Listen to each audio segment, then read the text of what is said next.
Assalamualaikum warahmatullahi wabarakatuh. Perkenalkan, nama saya Hafita Sari dengan NIM 090102200017. Di sini saya akan sedikit menerangkan apa sih regresi linier berganda itu. Nah, regresi linier berganda merupakan model persamaan yang menjelaskan hubungan satu variabel tak bebas atau respon yang biasa kita misalkan dengan variabel Y besar dengan dua atau lebih variabel besar, atau prediktor yang biasa kita kasih variabel X1, X2, Xn sampai Xn maksud saya. Nah, semisal nih variabel bebasnya ini berupa X1 aja, maka kita menggunakan regresi linier sederhana. Nah, analisis regresi ganda akan dilakukan bila jumlah variabel independennya lebih dari 2. Oke, seperti yang sudah saya jelaskan tadi. Nah, dapat disimpulkan tujuan dari uji regresi linier berganda adalah untuk memprediksi nilai variabel tak bebas atau respon apabila nilai-nilai variabel bebasnya atau prediktornya itu diketahui. Di samping itu juga untuk dapat mengetahui bagaimana sih arah hubungan variabel tak bebas dengan variabel bebasnya itu.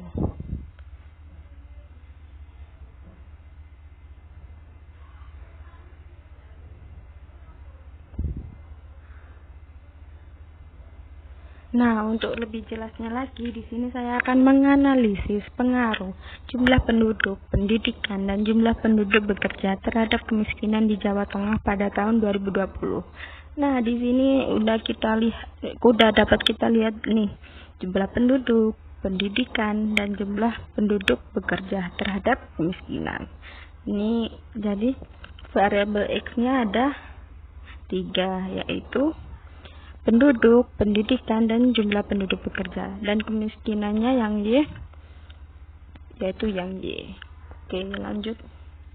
Nah, data Jawa Tengah, saya mendapatkan data ini, yaitu data Jawa Tengah pada tahun 2020 di BPS Jawa Tengah, di web resminya itu sendiri. Nah, di sini ada kolom kabupaten atau kota sebanyak 35 data. Lalu untuk jumlah penduduk juga, ini saya ngambilnya jumlah penduduk di masing-masing kabupaten atau kota pada tahun 2020. Lalu untuk pendidikan, saya memakai data angka partisipasi sekolah pada umur 16-18 tahun di masing-masing kabupaten atau kota. Lalu untuk penduduk bekerjanya ini, saya mengambil jumlah penduduk bekerja di masing-masing kabupaten atau kota. Untuk kemiskinan ini, saya mengambil persentase kemiskinan di masing-masing kabupaten atau kota di Jawa Tengah itu sendiri pada tahun 2020. Oke, lanjut. Nah, di sini saya akan menganalisis deskriptif dahulu nih. Di sini saya akan menganalisis pada aplikasi R ya, teman-teman. Jadi semua analisis saya akan memakai aplikasi R.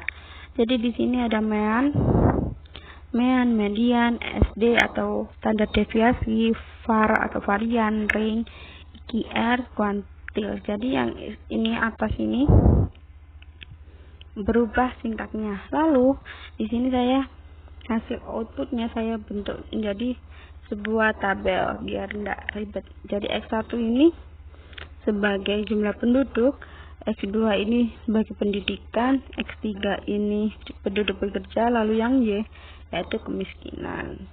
Oke. Lalu kita akan menguji normalitas data.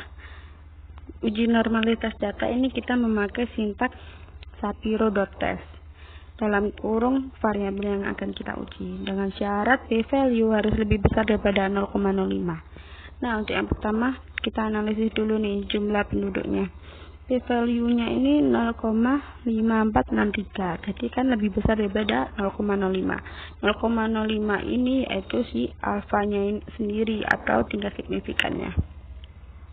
Nah, berhubung lebih besar daripada 0, maka jumlah penduduk ini yaitu memiliki data yang normal. Lalu lanjut ke yang pendidikan. P-value-nya 0,9792, lebih besar juga kan daripada 0,05. Maka dapat disimpulkan data pendidikan ini merupakan data yang normal. Lalu untuk yang p-value penduduk miskin atau kemiskinan yaitu 0,2718, itu lebih besar daripada 0,05, maka data ini merupakan data yang normal. Lalu untuk yang kerja, p-value-nya adalah 0,4592, lebih besar daripada 0,05, maka data ini juga normal. Jadi semua data yang kita gunakan ini merupakan data yang normal. Lalu kita lanjut ke uji korelasi. Uji korelasi ini menggunakan sintak yang Cortex ini, lalu yang gigi scatter. Lalu di dalamnya nih kita memakai variabel x, y, lalu alternatif kita memakai two side, lalu metodenya kita memakai person. Kenapa kita sih memakai yang person? Karena sebelumnya kita kan udah uji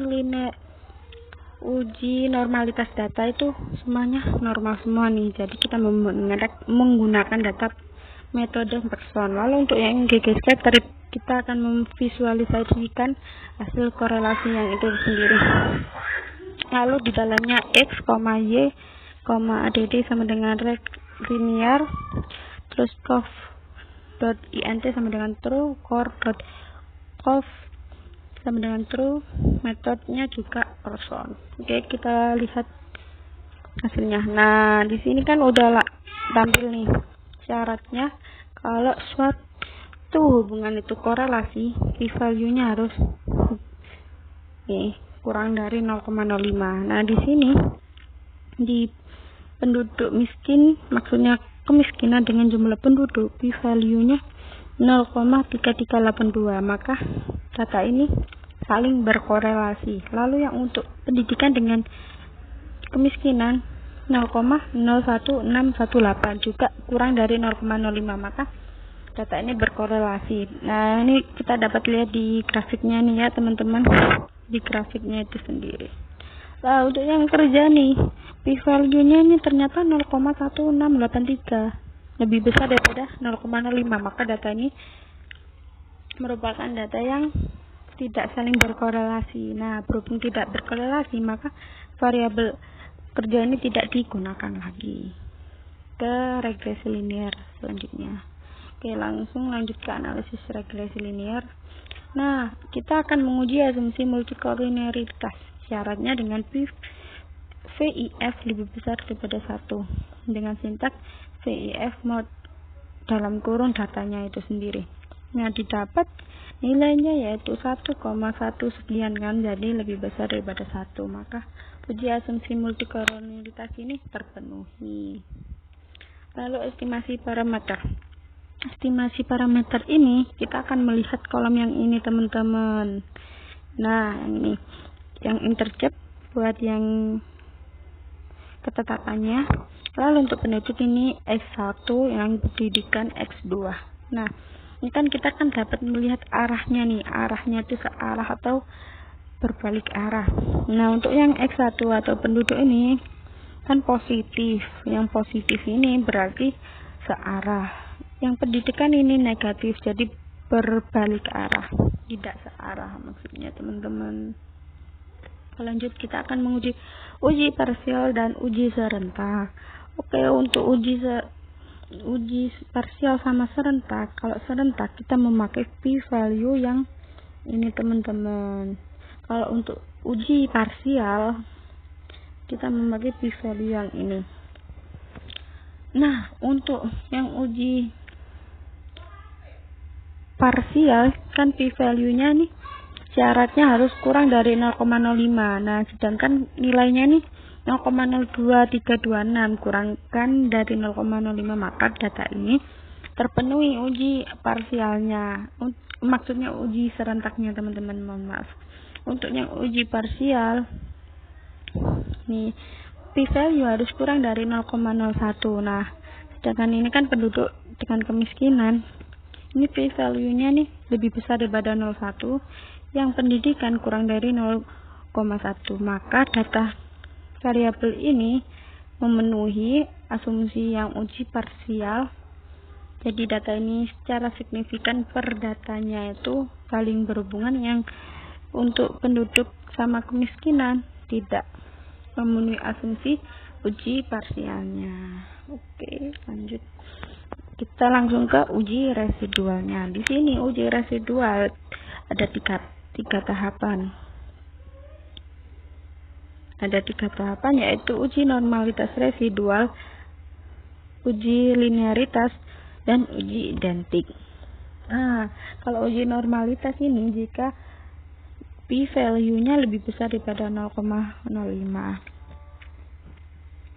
Ini kan kita dapat p-value-nya 0,9892, maka terpenuhi nih uji normalitas residualnya. Untuk yang linearitas, p-value-nya harus kurang dari 0,05 maka akan diasumsikan autokorelasi.